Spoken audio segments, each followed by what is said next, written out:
इस दिल को पूछो, आपने कभी क्या अपने अब्बू से जफ्फी डाल के कहा कि अब्बा मुझे तो इससे बड़ा मोहब्बत है आप में कोई कि जिसने उस बंदे को कभी कहा हो कि मुझे तुझसे मोहब्बत है, तेरी हड्डियां पिघल गई हमें इस मुकाम तक लाने के लिए। या जिनके बाप मर गए, तुम में से कभी कोई उसकी कब्र पे गया हो रात के अंधेरे में और जाके कहा हो कि अब्बा दौलत भी है, रिज़्क भी है, घर भी है, बच्चे भी हैं? नहीं है तो बस तो नहीं। ये भी नहीं पता होगा कि जिस दिन मक्का फतेह हुआ था ना, सबको माफी दे दी गई थी, किसी को कत्ल नहीं किया गया था। लेकिन अगली बात पता है आपको? बोलो नहीं पता।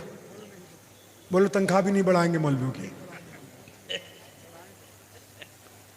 नबी अलैहिस्सलाम ने जब सबके फैसले हो गए तो उस वक्त जो बड़े दौलतमंद लोग थे, सब ने कहा या रसूलल्लाह हमारी हवेली पर चलें, खाना तैयार है।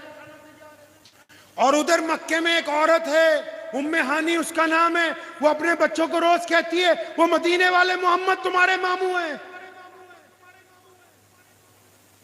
वो मेरे भाई हैं, उनके वालिद हजरत अब्दुल्ला मेरे सके चचा हैं, हमारा बचपन इकट्ठा गुजरा है।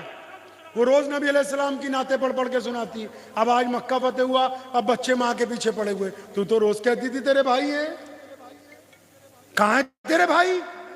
अब उम्मे हानी कहती है कि मैं गम में थी कि नबी अलैहिस्सलाम तो इतने बिजी हैं, उनको कहाँ याद होगा कि एक गरीब बहन भी मक्के में रहती हैं। फरमाती मैं गम में थी, अचानक दरवाजे पर जोर से दस्तक हुई, मैंने जोर से पूछा कौन है, तो उधर से आवाज आई हानी वो दरवाजा खोलना, मैं तेरा भाई मोहम्मद रसूलुल्लाह। वो पहुंच गए अपनी बहन के घर। हमारे पास पैसा आता है तो रिश्तेदारी पहले तोड़ते हैं, पैसा आता है तो पहले ये करते हैं कि गरीब दोस्त छोड़ दो। हमारे पास ओहदा आता है तो पहले अपनों को छोड़ते हैं। और हमारे यहाँ तो मुफ्ती साहब पंजाबी में कहावत है कि जब कोई बंदा हज करके आता है ना, वो कहता बाकी पिंड था काफरी है, मैं कल ही मुसलमान। मतलब मिसाल के तौर पे कोई मौलवी बन जाए, कोई अपने रियासत में आगे चला जाए तो उसको वहम हो जाता है। अब नबी अलैहिस्सलाम जब अपनी बहन के घर पहुंचे तो मसला नहीं कोई बताया, तस्बीह नहीं कोई बताई, कुरान की आयतें नहीं सुनाई, आज रात बासी खाना खाया, अपनी बहन को सामने बिठाया। वो उम्र में नबी अलैहिस्सलाम से 20 साल बड़ी हैं, उम्मे हानी जो हैं 20 साल बड़ी हैं नबी अलैहिस्सलाम से। अब बहन सामने बैठी है और कह रही है या रसूलल्लाह सल्लल्लाहु अलैहि वसल्लम आप आराम करें, लंबा सफ़र करके आए, सारा दिन मुकद्दमात का फैसला किया, नमाजें पढ़ाई, बैतुल्लाह को पाक करवाया, आप थक गए। अब नबी अलैहिस्सलाम क्या फरमाते, नहीं हानी आज की रात आराम करने की नहीं। कोई चिल्ला लगा के आएगा तो क्या कहेगा, भाई नमाज पढ़ा करो, भाई क्या कहेगा, नमाज पढ़ो। कोई आईपीएस बन जाएगा तो क्या कहेगा बच्चों को कि यूपीएससी सीखो। कोई बिजनेस में ज्यादा पैसे कमा लेगा, बच्चों को क्या कहेगा, अपनी बहन के बच्चों को आके कि तुम भी कोई कपड़ा डाल लो, माल बनाओ, आइडिया देगा।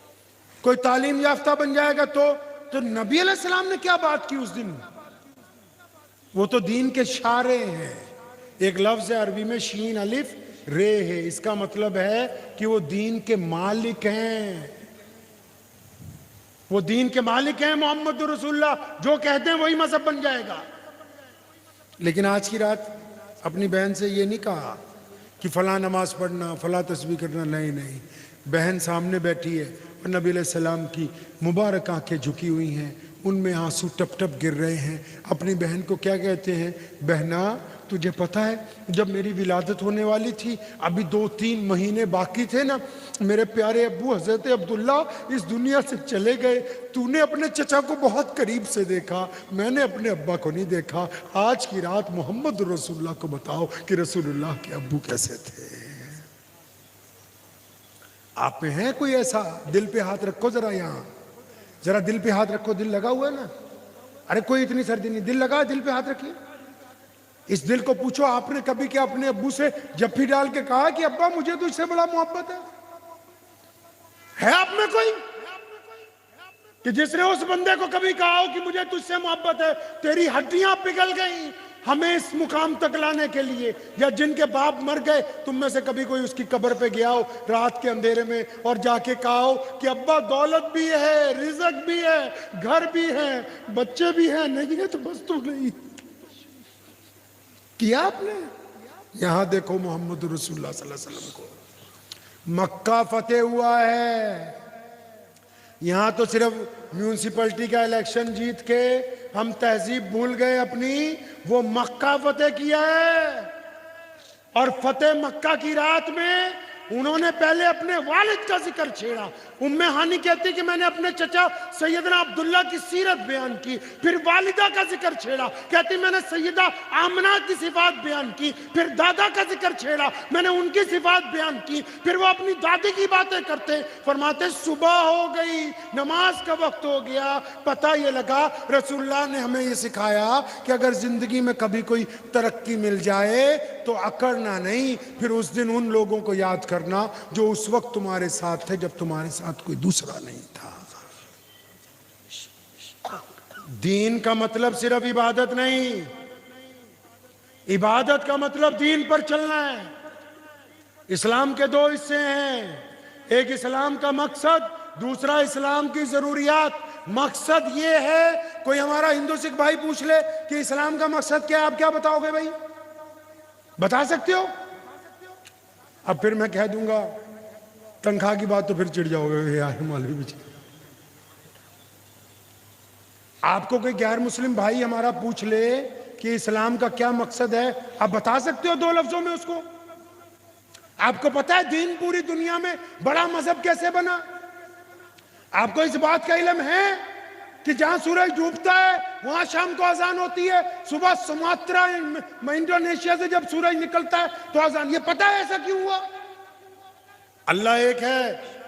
आदम अलैहिस्सलाम ने कहा, इब्राहिम अलैहिस्सलाम तक 1,24,000 नबियों ने कहा, फिर इब्राहिम अलैहिस्सलाम से 3 शाखें निकली, हजरत ईसा अलैहिस्सलाम उन्होंने भी कहा कि आओ अल्लाह की तरफ, मूसा अलैहिस्सलाम उन्होंने भी कहा आओ अल्लाह की तरफ, मेरे नबी अलैहिस्सलाम ने निराली बात ये कही, उन्होंने कहा कि मुसलमानों जो अल्लाह को एक मानेगा वो वही होगा जो रसूलुल्लाह को भी एक मान ले। समझ आ रही है बात नहीं? जो खत्मे नबूवत पर यकीन रखता हो, जिसका नबी एक हो, वही मुसलमान है।